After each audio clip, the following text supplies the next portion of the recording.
ఆయన సోదరుడు అరుణ్ కుమార్ యొక్క వ్యక్తిత్వం, వాళ్ళ బ్యాక్గ్రౌండ్ నేను అంతకుముందు నాకు భిన్నత వేరే ఉండేది, కానీ చూసిన తర్వాత మా ఇంటరాక్షన్ తర్వాత చాలా గొప్ప వ్యక్తులు ఇద్దరు కూడా. ముఖ్యంగా డాక్టర్ గారు, ఆయన పల్మనాలజిస్ట్ అయ్యండి, గొప్ప ప్రాక్టీస్ ఉండి, ఒక మెరిట్ స్టూడెంట్ అయ్యండి. అట్లాగే మేడం కూడా గైనకాలజిస్ట్ అయ్యండి.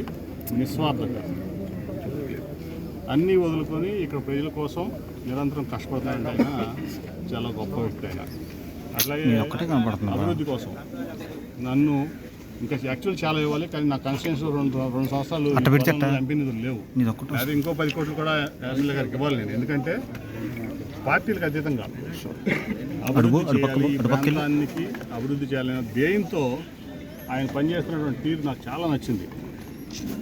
కాబట్టి ఆయన అంత ముందు కూడా చెప్పాను, నేను ఫస్ట్ తోటరావులపాడు చెప్పాను, మళ్ళీ ఇప్పుడు చెప్తున్నా, ఎప్పుడు చెప్తాను. మంచి వ్యక్తులు రాజకీయంలో ఉండాలి, ఏ పార్టీకి సంబంధం లేదు. మంచి వ్యక్తుల వల్లే ఈ సమాజం బాగుపడుతుంది, మంచి వ్యక్తుల వల్లే ఈ రాజకీయాలు ప్రక్షాళన అవుతుంది.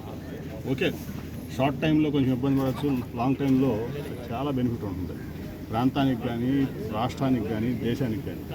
కాబట్టి నా ఉద్దేశం ఏంటంటే ఇటువంటి మంచి వ్యక్తిని ఇక్కడ ప్రజలు ఎన్నుకోవడం వాళ్ళ అదృష్టం. నేను చూశాను అంతకుముందు ఈ ప్రాంతంలో ఎమ్మెల్యేని చూశాను. రమణ గారు ఈ ప్రాంతానికి ఏమన్నా చేశారంటే స్వర్గీయ దేవినేని రమణ గారు. ఆయన అంత గొప్ప వ్యక్తి ఎవరో కూడా. అందుట్లో ఆయనకి నాకు చాలా ఆత్మీయ అనుబంధం ఉండేది, రమణ గారికి నాకు. నేను అప్పటికి వ్యాపారంలోనే ఉండేవాడిని, కానీ ఆయన ఒక ఎమ్మెల్యేగా, మంత్రిగా ఈ ప్రాంతానికి, నందిగామ నియోజకవర్గానికి ఒక పేరు తీసుకొచ్చినటువంటి వ్యక్తి ఎవరున్నారంటే, ఒక ప్రజల్లో ముందులో ఉన్నారంటే ఆయన దేవినేని రమణ గారు. ఆ తర్వాత ఖచ్చితంగా చెప్తున్నా, అది మన మొదటితో ఒక జగన్మోహన్ రావు ఆయనకి చెప్తున్నా, చాలామంది నీతివంతుల మీద బుర్ర చల్లుతారు. ఎందుకంటే అవినీతి పరులే ఈ రాజ్యం ఎన్నుకోవాలని తపంతో నీతివంతుల మీద దొంగలు బుర్ర చల్లుతారు.